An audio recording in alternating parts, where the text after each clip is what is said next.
So இது வந்து Jeeto 2022 model BS6 பார்த்தீங்கன்னா தெரியும். இந்த போர்டில் தான் வந்து பார்த்தீங்கன்னா என்ன பண்ணால் வெல்டிங் பண்ணிட்டாங்க. வெல்டிங் பண்ணாதனால இந்த போர்டு வந்து ஷார்ட் ஆகிடுச்சு.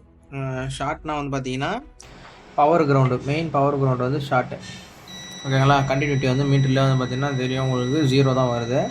ஸோ இது ஷார்ட் ஆகிருந்ததுனால நம்ம இப்போ இந்த ஷார்ட்டை ரிமூவ் பண்ணிவிட்டு இங்கே வந்து பார்த்தீங்கன்னா இந்த லைனில் ட்ராக் பார்த்தீங்கன்னா டோட்டலாக எரிஞ்சிடுச்சு. இங்கே ஒன்றும் காட்டணும்னா இங்கே பார்த்தீங்கன்னா இந்த ட்ராக்கே வந்து ஃபுல்லாக எரிஞ்சிடுச்சு. ஸோ இப்போ இந்த ட்ராக்கெல்லாம் வந்து நம்ம ரீட்ரேஸ் பண்ணி ஒர்க் பண்ணிவிட்டு அப்புறம் இந்த சைடு இங்கே வந்து இன்டர்னலாக வந்து வரும், அந்த ட்ராக்கையும் வந்து ரெடி பண்ணிட்டோம்னா இந்த ஷார்ட் ரிமூவ் பண்ணிட்டு நம்ம போட்டுடலாம். ஃபார் எக்ஸாம்பிள் வந்து பார்த்தீங்கன்னா இதில் இந்த ட்ரைகோர் வருது, ட்ரைகோர் TC3751 ப்ராசஸரு. இதை வந்து ரீட் பண்ண முடியாது. இதில் எஸ்பின்ற ப்ராசஸர் வந்தோன்னா, அதாவது ST எலக்ட்ரானிக்ஸோட SP ப்ராசஸர் வந்தோன்னா ரீட் பண்ண முடியும். இந்த டைப் ப்ராசஸர் வந்து ரீட் பண்ண முடியாது. அதுக்கான டூல் வந்து டெவலப்பிங் ஸ்டேஜில் தான் இருக்குது. இது ஒன்ஸ் டெவலப் ஆகிடுச்சுன்னா வந்துடும். இந்த வண்டிக்கு வந்து டெஃப் ஆஃப் பண்ணுறது வந்து கஷ்டம்.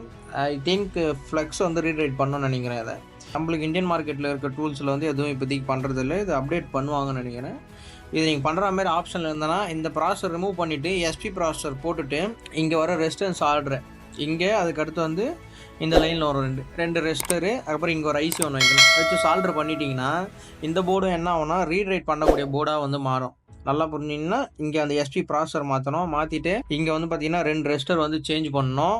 அதுக்கடுத்தது இங்கே வந்து பார்த்தீங்கன்னா அந்த IC வந்து வைக்கணும்.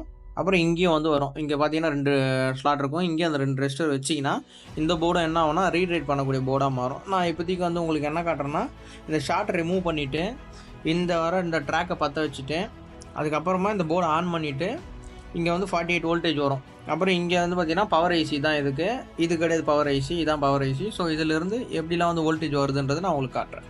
ஸோ வந்து பார்த்தீங்கன்னா ரெடி பண்ணுறதுக்கு முன்னாடி ஷார்ட் வந்தது. இப்போ பார்த்தீங்கன்னா ஷார்ட்டு கிடையாது, நம்ம ஷார்ட்டை வந்து எலிமினேட் பண்ணிட்டோம். இப்போ எலிமினேட் பண்ணதுக்கப்புறமா இப்போ பவர் சப்ளை கொடுத்தது அப்புறமா என்ன பார்க்கணுன்னா இந்த இடத்துல 48 வோல்ட் வருதான்னு சொல்லிட்டு. ஸோ 48 வோல்ட் வந்ததுன்னா இன்ஜெக்டர் IC நல்லாயிருக்கு, ப்ராசஸர் நல்லாயிருக்கு, பவர் IC நல்லாயிருக்கு அப்படின்றது தான் வந்து நம்ம வந்து இங்கே வந்து மென்ஷன் பண்ண வேண்டியது. அதுக்கப்புறம் கேன் ஐயான வோல்டேஜ், கேன் லோக்கான வோல்டேஜ் செக் பண்ணோம்னாலே இந்த போர்டு வந்து ஃபைன் அப்படின்லாம். நீங்கள் வந்து இப்போ ஸ்கேன் போட்டு உங்களுக்கு ஸ்கேன் ஆச்சுனாலே போர்டு வந்து ரெடி பண்ணது ஓகே அப்படின்ற மாதிரி தான். நான் இப்போ சப்ளைலாம் கொடுத்துட்டேன். இது வந்து போர்டு என்டையர் கிரவுண்டு, இது இக்னிஷனு 16ஆம் நம்பர் பின்னு சொல்லுவாங்க. இந்த சைடு 16ஆம் நம்பர் பின்னு இக்னிஷனு. அதுக்கடுத்து வந்து பார்த்தீங்கன்னா 56, 57, 58வது பின்னு கேன்லோ, 75, 76, 77 வந்து கேனை.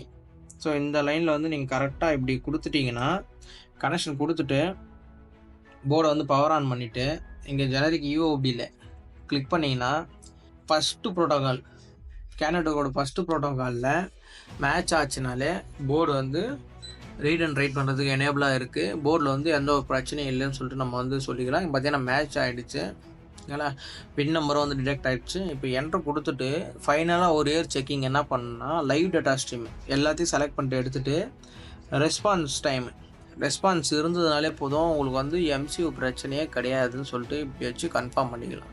ஸோ இப்படி தான் வந்து பார்த்தீங்கன்னா ஒரு வெல்டு அடித்து கேலி பண்ண போர்டை வந்து நம்ம வந்து இது பண்ணலாம். நீங்கள் இந்த வெல்டிங்கில் டேமேஜ்லேருந்து தப்பிக்கணும்னா வண்டி வெல்டிங் அடிக்கிறதுக்கு முன்னாடி பேட்டரியோட ப்ளஸ் மைனஸை கழட்டி பேட்டரி ரிமூவ் பண்ணுறது ஒரு பெஸ்ட் ஆப்ஷனு. அப்படி இல்லைன்னா ECM கப்ளரை வந்து என்ன பண்ணுங்கன்னா ரிமூவ் பண்ணிவிட்டு ECM தூக்கி தொலா வச்சுட்டு அப்புறம் வந்து வெல்ட் அடிங்க. எலக்ட்ரானிக் காம்பனண்ட் எல்லாத்தையும் ரிமூவ் பண்ணிட்டு வெல்ட் அடித்தா பெஸ்ட்டே.